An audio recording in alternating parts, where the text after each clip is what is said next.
You're watching Exit 1055 with your host, Richard Rose. And good morning, I'm Richard Rose. Welcome to Exit 1055 Long Island. This week, we've all been shocked by the news that American journalist James Foley had been beheaded by ISIS operatives, a gruesome killing they put on the internet. Foley had been kidnapped, caught up in the violent turmoil of the Syrian civil war. A U.S. mission to rescue him and others being held failed, and Americans are now left with the shocking image of a brave journalist who gave his life to cover a deadly conflict. Here's TV 1055's Michelle Sagona. The United States of America will continue to do what we must do to protect our people. We will be vigilant and we will be relentless. President Obama spoke Wednesday and made it clear that this kind of brutality has no place in the 21st century. No just God would stand for what they did yesterday and what they do every single day. Outside their New Hampshire home, James's mother and father, John and Diane, spoke at length about their son and his bravery. Jim wanted to witness. He wanted to be a witness to all the suffering. In 2011, while covering the unfolding events in Libya, Foley was arrested and held by government officials for several weeks. After his release, he spoke to the media about why his work was important to him. Without these photos and videos and first-hand experience, we can't really tell the world how bad it might be. And now the world has another image to contend with. Only this time the journalist was in front of the camera instead of behind. So why do journalists like James Foley risk their lives? What drives reporters to war zones to risk life and limb? Joining us now is Chris Vaccaro. He is president of the Press Club of Long Island and the local representative for SPJ, the Society for Professional Journalists, and also teaches journalism at Hofstra University, where he is a journalism professor. Welcome to the show. Thanks for having me. So first off, your reaction to the killing of James Foley. First off, our condolences, the Society of Professional Journalists, the Press Club of Long Island, to his family and friends and colleagues and coworkers. It's a sad day when a journalist, is killed, and especially during the conflicts that are happening overseas. And, Mr. Foley is an individual that wants to be over there to tell the stories of the voiceless, the powerless. And he was over there doing what he wanted to do, and he believed he was in the right spot, and he knew it was dangerous to be over there. Yeah, we all feel fairly connected to it here. We all share this profession, and he is not the first reporter to be killed like this. Marie Colvin comes to mind. Daniel Pearl, I believe, was also beheaded. Yeah. This is a very hazardous occupation for reporters, right? I think before the show you were talking about how many have lost their lives. They were really shocking numbers. Can you run those for us? Sure. Marie's from Long Island, of course, but the Committee for Protecting Journalists, since 1992, they said 1,000 journalists have died in public service. So it could be war zones, it could be just doing their jobs as journalists, and 30 journalists this year have died serving the public. So it's big numbers. We don't even hear about the majority of these because there are conflicts throughout the world. So people say, now, why would you go to a war zone? Because, journalists are presented with this dilemma all the time, that when you travel overseas and you are representing yourself as a journalist, impartial, that you're there to tell everyone's story, are you still an American? As far as an American citizen is concerned, going over there, I'm a proud American. Journalists should be proud to go overseas, no matter where they are in the world, and represent our country. But then, we were speaking before the show, if you say, hey, I'm an American, that could pose some more danger to you. So it's one of those iffy situations where you may not want to say what your nationality is, but as a journalist, you have to say, this is my organization, this is what I'm doing, and this is why I'm here. What is driving journalists to go to these places where there really is no protection for them? Not even our military can protect them. As I said, Mr. Foley's parents actually came out with a quote that said he was there for the voiceless and the powerless. There's this element, this storytelling that can't be done in these areas unless there's willing individuals to go over there with their cameras and their recorders and to tell the story. So they see an avenue to tell a story that nobody else is telling for people that can't be spoken for. But the last thing a journalist ever wants to be is the story. You never want to become the news story yourself. But in these situations, you become a very high-profile international headline. Yeah, he didn't go there, Mr. Foley, or anybody who, has the unfortunate happening of what occurred to him. He didn't go there saying, hey, I'm going to die. I'm going to risk my life. Yes, but, the outcome is something that they probably expect, these journalists, when they go over there. It's unfortunate, but it's something that going into these areas that could happen. Well, in the U.S., when you're covering something, you say get both sides, and some journalism professors, I'm sure you would agree, say there's more than a couple of sides. There are many sides. Usually as many people as you can interview will give you a side to the story. The problem is when you do that overseas, to get to the people for the other side, you're talking about the enemy.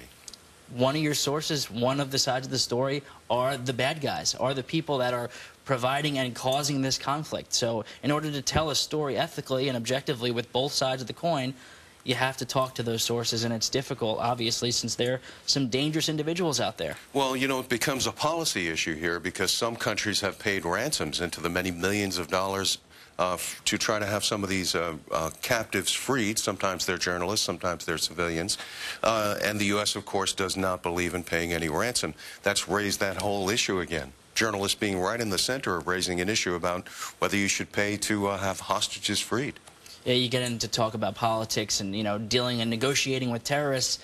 You know, a journalist could be a casualty of war, and it's a profession that has a higher calling and a privilege of going over there and telling people stories, but it doesn't necessarily budge the political agenda of a government to affect change. You know, one of the things I was struck by was the incredible stoic bravery of Mr. Foley, knowing that, you know, they were about to kill him. He didn't look nervous or scared. He obviously, you know, has been in this situation for a little while now, so he knew possibly what was going to happen as it was happening. And, you know, it was terrible to see, and terrible to see the actual footage and the videos and the photography that was provided. But, you know, he was, as you said, brave, stoic. I don't want to say emotionless, but stern. You know, when you talk to a journalist, one of the answers you always get is that when you ask them why they want to be a journalist, they'll say, I want to make a difference. When people are killed horribly like this in the cause of public service, trying to, you know, tell a story and provide a public service, does it ever make a difference, their death? Well, I believe what he was doing and what many people overseas as foreign correspondents are doing, telling stories while it's happening. So, yeah, that's working. They're able to tell the stories. When they actually, you know, unfortunately do get killed or lose their lives, I think it goes to show that it's still a dangerous area, that there's these jobs that need to be done, that journalists are put in a dangerous situation, and, you know, it's proving that it's still not safe, it's not stable, but stories still need to be told. People still need to see what's going on, so, you know, it provides that element. And I know that I guess journalistic organizations are already looking at how they can try to lend some support, or at least it's under discussion, right? Yep, the Society of Professional Journalists hasn't announced anything yet related to Mr. Foley and his passing, but the board is talking, and if there's anything that actually does come of it, you can go to spj.org to find out any information about it. Well, just a stunning, horrifying image, and yet also showing a profile in courage.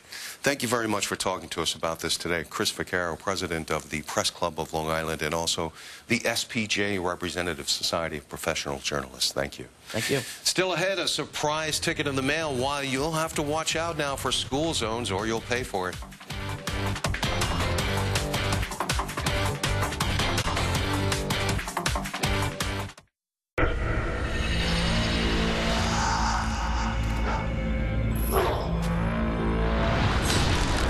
Imagine the cars we drive being able to see so clearly, to respond so intelligently, and so quickly. They can help protect us from a world of unseen danger. It's the stuff of science fiction, minus the fiction, and it is Mercedes-Benz today. See your authorized dealer for exceptional offers through Mercedes-Benz Financial Services. Many of our warriors are returning home from the battlefield, only to face a new war as they struggle with devastating injuries. We were quite devastated when we saw how serious their injuries were. 1, 2, 3. That was a very scary time for me. You're worried to death about your son. At Wounded Warrior Project, we understand. We're there to help. With a gift of just $19 a month, you can join Wounded Warrior Project. You'll help provide critically needed programs and services that rebuild lives. Where you go out with one leg and the other leg? Some of the biggest challenges were what's going to happen. Are we going to be able to stay together and keeping the family together? When he came home so severely injured, to be a husband and father, that it was so important to him. Right down there. The ongoing needs of our wounded and their families will continue for many years to come. That's why your gift of just $19 a month is so important. You can honor and empower those who have sacrificed so much for us. The soldiers need to know when they're out there fighting for us that there are people back home if the worst happens. Call now or go online with your gift of just $19 a month, and we'll send you this Wounded Warrior Project blanket. Wounded Warrior Project reached out to us as a family. They reached out to my son, and they never forgot about us. They gave my son hope for the future. For many of our wounded heroes, the greatest casualty is being forgotten. That's why your gift of just $19 a month is so important. So join our ranks. Please call or go online right now. Your news, first and fast. The right news at the right time. WLNY News at 9 with Dick Brennan and Alice Gaynor. Developing stories, breaking news, live reports from all over the tri-state at 9. Lonnie Quinn's forecast and sports scores with Otis Livingston at 9. Get it here and find out first. WLNY News at 9. The right time to get your news. Welcome back. A total stranger jumped into action on a Long Island Railroad train heading out of Penn Station, saving the life of a father heading home. TV 1055's Jennifer McLogan met this hero. Landed in my left hand, and he was looking up, but he wasn't breathing. There was no pulse. He was gone. Bill Giroux of Farmingdale learned CPR as a Boy Scout, yet somehow those long ago instincts kicked in aboard an LIRR train in a moment of crisis. On the Ronkonkoma-bound train, the 553, where my husband suffered a cardiac arrest, and a total stranger jumped into action and started to administer CPR and mouth-to-mouth. Investment banker Christopher Marshall was heading home to Ronkonkoma when the husband and father of two suddenly suffered coronary failure. Seated next to him, Bill Giroux, a carpenter from Farmingdale, never hesitated an instant. I picked up Chris and I laid him in between the seats on the train, on the floor. So I just immediately started compressions on his chest. Had he not done that, Chris could have had, first of all, not survived. Chris could have had brain damage. By the time it all happened and we got to the next stop, which is only 7 minutes from Bethpage to Farmingdale. So the train is moving this whole time? Oh, yeah. It really is. It really is a miracle. The doors opened. He was breathing. He wasn't conscious, but he was breathing. EMT rushed in. I just stood up. I saw some people going like this. I went like that, and I walked off the train. The victim's family met the ambulance at the hospital and finally tracked down Giroux, who came for an emotional bedside reunion before Marshall went into surgery. Doctors say the prognosis is good. And my husband said, I was saved by a carpenter. It's all God.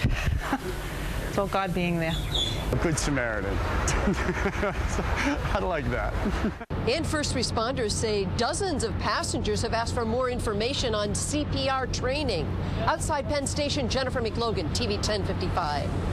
Now to a surprise in the mail for thousands of drivers, tickets issued for speeding through school zones, even though school is not in session yet. TV 1055's Carolyn Gussoff has more from Bethpage. Rudy Brankel says he always slows down in school zones when school's in session. So he was shocked to get 4 tickets in the mail for school zone speeding. It blew me away. I was like, first of all, school is not in session. He thought school's out in August. It appeared deserted and drove 36 in a 40-mile-per-hour zone, never guessing the school day's 25-mile-per-hour limit is in effect. But summer school is not posted or advertised anywhere as to be in session. It's not on any of the school calendars, which I have copies of here. He's not alone. I got 3 tickets all on the same day, each for $80. Plus, there's no school going on. This school is closed. Nothing inside. We didn't get any notice or anything like that. We didn't even know that there was summer school in session. This woman got 5, 6, 7, 11 $80 tickets in a week. When is school? I always think school would be from September through June. I didn't think school was last week. A chorus of complaints since Nassau began a school zone ticket blitz. The state allows speed cameras to ticket drivers going more than 10 miles an hour over the school speed limit on school days, during school hours, plus an hour before and after school and during school activities. But drivers near Plainedge Middle School say the county is stretching the definition of a school day to rake in money. According to the Plainedge school superintendent, 100 students had been attending summer school. And in the future, he promises summer school days will be added to the district calendar. Nassau's traffic safety coordinator says the cameras are only in use during state-mandated times and that drivers must simply slow down in school zones. Schools are utilized as community centers, whether there's a summer school or not. If somebody is going to get hit, bet it's at a lower speed. The county admits some tickets issued when school was closed will be voided. In Bethpage, Long Island, Carolyn Gussoff, TV 1055. And when we return, Long Beach has a new boardwalk, but will this new and improved, sturdier boardwalk be getting a new look for next summer? We'll show you next.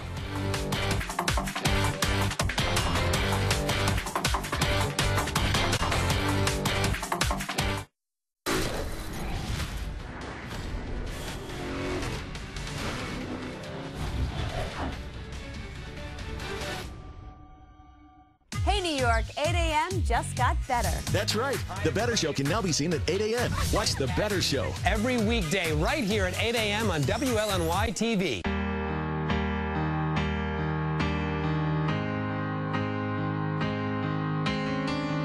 Imagine no possessions. I wonder if you can. No need for greed or hunger. A brotherhood of man. Imagine all the people sharing all the world. You. Imagine what these 2 quarters could do. Imagine if you could use them to deliver life-saving medicine and nutrition directly to a child who would die without it. Go online or call this number and join UNICEF with your $15 monthly gift.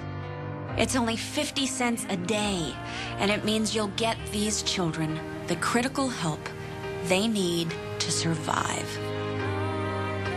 Emergency care, nutrition, vaccines, anti-malaria bed nets, delivered every single day of the year to the children who could die without it. That's what your 50 cents a day buys. This really is the opportunity you've been waiting for. It's simple, affordable, and it's your chance to save children's lives every single day of the year. But you have to sign up to make it happen. Please go online or pick up the phone now. Get your news first and fast every weekend with Cindy Shu. WLNY News at 9, Weekend Edition, now every weekend. And welcome back. Well, it's been a great first full summer for the new Long Beach Boardwalk, featuring Brazilian hardwood and more securely anchored moorings beneath. The new boardwalk is one of the best signs yet of recovery from Superstorm Sandy. But wait, we're told it's not over yet. There's more work to be done, and that's going to make the boardwalk even more enjoyable for everyone. At least that's the plan. Here to explain that is Amy Engel. She is the Executive Director of Sustainable Long Island, which is overseeing this effort to dress up the Long Beach Boardwalk. Welcome to the show. So what exactly are you doing there, Amy? Thank you for having me. We are conducting visioning sessions with the City of Long Beach in cooperation with the City Council and the City Manager's Office, and we've had 3 so far, and it's with the public. We've had over 200 people participate, and we also have a survey. We have over 1,000 responses, and we're asking people what kind of amenities do they want, what kind of concessions, how frequently do they want concessions to appear, and we're trying to get a feel for how dense do they want things located? Do they want the feel of a Coney Island? Do they want the feel of an Atlantic City? And the overwhelming response has been no, they really like their quiet Long Beach boardwalk, and they want to keep the character that way. That's iconic, the boardwalk of Long Beach. So that's what you're hearing initially. Are you getting any other suggestions beyond, and what do they mean by not turning it into Coney Island? Well, I think that for the most part we're hearing they don't want too much retail. They really like the fact that the number one reason that people use it is for exercise. The number two is for leisure, and that can be something as simple as, you know, reading a book, meditating, just looking at the shore. And so people don't want stores every 5 feet. They really don't want things overcrowded, and they don't want to compete with the local businesses, which are really important to Long Beach. So what do they want? The number one response so far is shade structure and places to relax. They want bump outs so that things don't get in the way of their exercising, and a bump out is a simple expansion of the boardwalk itself. And they want amenities such as bathrooms, possibly a police station, things like that. Because one of the best parts of the boardwalk is how wide open it is. Yes. And people want that access. Of course, you see bikers going through there all the time. Yes. And yet families strolling right nearby. There's room for both right now. Yes. Would any of these structures in any way block that? No, that's the whole point of those structures, that they would bump out a little bit. They would be out of the way and keep those activity lanes clear. What are you doing this by email then when you say you do a survey? The survey is through SurveyMonkey. It's available online through longbeachlistens.com. People can just go on. It's a 20-question survey. It takes less than 5 minutes, and they get to select what roads, what streets they want the amenities on, what their preference is for the amenities, where they want bathrooms, and an ability to comment. Now, you have some artist renderings already from Sustainable Long Island. Maybe you could explain what Sustainable Long Island is and why it's involved in this. Sure. We're a nonprofit organization. We work on the 3 prongs of sustainability: economic development, environmental health, and social equity.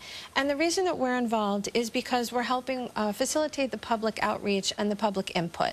The renderings are actually from the Lero Group, which is a design group. And we have some of them here. I believe you sent several to us. If you could take us through them here. What are we looking at here? What would this is an artist rendering. Yes, this is a rendering from the Lero Group, which is a design firm on Long Island. And this is of a shade structure in a bump out with seating. So in other words, this would be a slight expansion on opposite of the beach side. The top part would provide shade, and underneath there's seating, and people would be able to just relax there. That's mostly an area to relax. If you've been taking a walk, the sun's getting a little too hot, beating down on you, you can go there. Exactly. But also a place to socialize. Yes, absolutely. And now we have another one here as well. How do these differ, the artist renderings, this one here in particular? So this is an actual building that will house bathrooms and concession, whether that's food or retail. We're waiting to hear from the public what they want. These structures, there used to be 10 structures on the boardwalk prior to Superstorm Sandy. And FEMA's reimbursement policy, they will pay for the rebuilding of 10 structures of roughly the same size. So this is being paid for with FEMA Sandy money? Yes. And we're talking millions of dollars, perhaps. Yes. The boardwalk itself, the rebuild was approximately $44 million. And moving forward, FEMA doesn't give a specific amount. What they say is you had 10 structures before, and you can have 10 structures again. And I think we have one last image that we can show here as well. And this is? This is a combination of the concession with shade structure in a bump out with extra seating to kind of combine everything all together. And we think that this kind of mix will probably provide the right mix for the people of Long Beach. So change is coming to the Long Beach Boardwalk. What happens next? Well, we'll gather all the results that we're getting from the survey and the public input sessions. We'll deliver that to the council meeting, which will be sometime in September, and the city council will take that information and bring it back to its design team and start work. So this is happening rather quickly. Could we see any of this by next summer? Possibly. Well, we'll be following it to see what happens, but we want to thank you so much for coming in. Amy Engel with Sustainable Long Island on what's coming for the Long Beach Boardwalk, perhaps as early as next summer. And before we go, some sandcastles by the sea, where the waves once ruled. I don't want to be a medical assistant. I don't want to do medical billing and coding. Phlebotomy? At TCI College, we can prepare you for the type of career you really want. Let's get started. Call today, 888-610-4909. From safety to fuel economy to quality, today's Chevrolet has it all. And it's a good time to see for yourself. This Labor Day, check out great lease offers on Chevy's award-winning fuel-efficient lineup. Right now, current non-GM lessees can get this 2014 Chevy Equinox LS for around $179 a month. Find new roads at your local Chevy dealer. This is New York City. It's a tough city, but there's a lot of love here. I get that. I know tough love. I try to share it with the people in my courtroom every day. And this fall, my courtroom has a new home in New York, WLNY, the new home of Judge Mathis in the city, the new home of tough love. See you this fall. If you have injuries caused by a medical device, don't wait, call 8. If you've been injured by hip implants, vaginal mesh, pelvic mesh, don't wait, call 8. These products may cause serious injury. This is not the fault of your doctor. If you feel you've been injured by one of these medical devices, call us for a free consultation. Savino and Barnes, injury attorneys, 800-888-8888. Don't wait, call 8.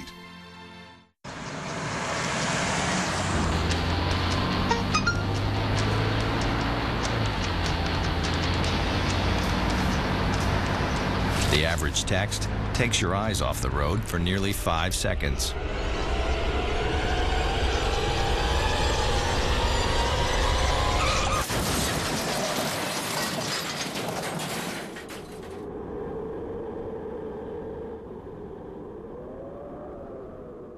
TCI College can give you the edge you need to get into a rewarding new career. With flexible class schedules and job placement assistance, we can prepare you for the type of career you really want. Let's get started. Call today, 888-610-4909.